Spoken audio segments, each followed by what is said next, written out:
step definition,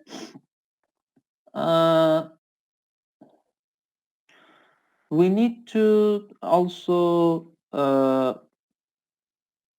define the field output request. The field output requests are including the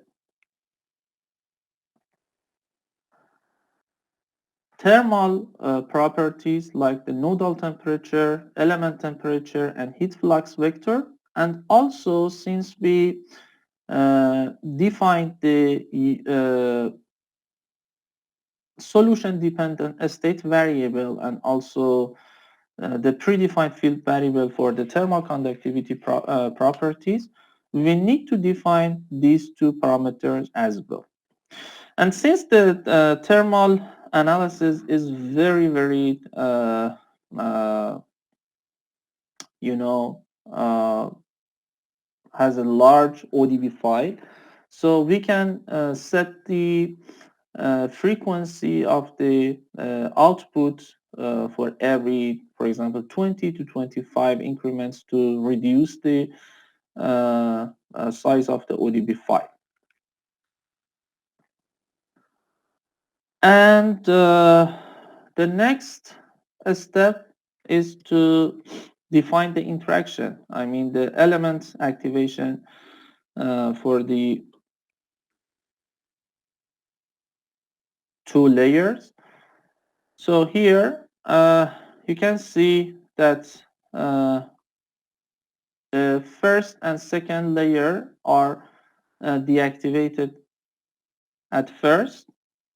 So we define that the geometry is deactivated at the first step that we define. And in the second step, that was pass 1, just the first layer is reactivated.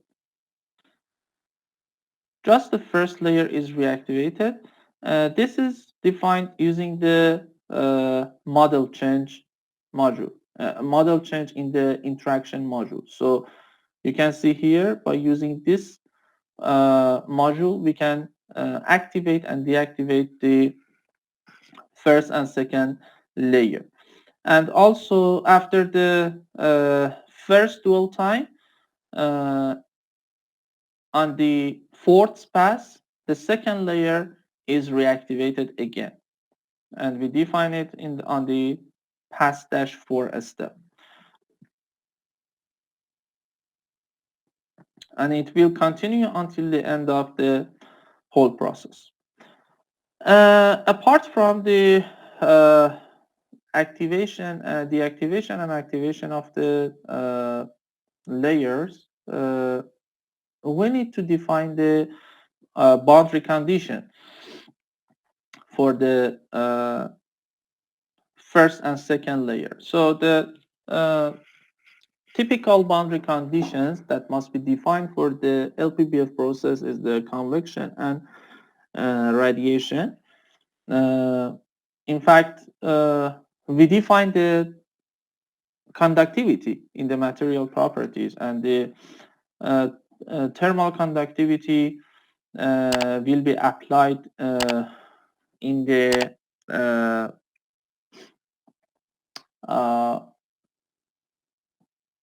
Fourier equation. I mean, when the software starts solving the thermomechanical equation, the thermal conductivity is introduced to the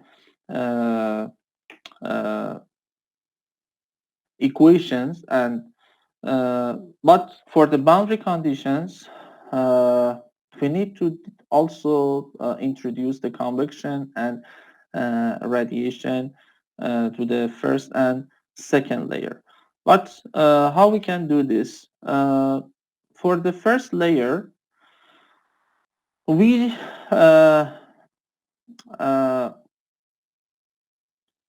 have the film coefficient for the Inconel 718, which is 55, and the sink temperature, which is equal to the ambient temperature, that is 25 degrees.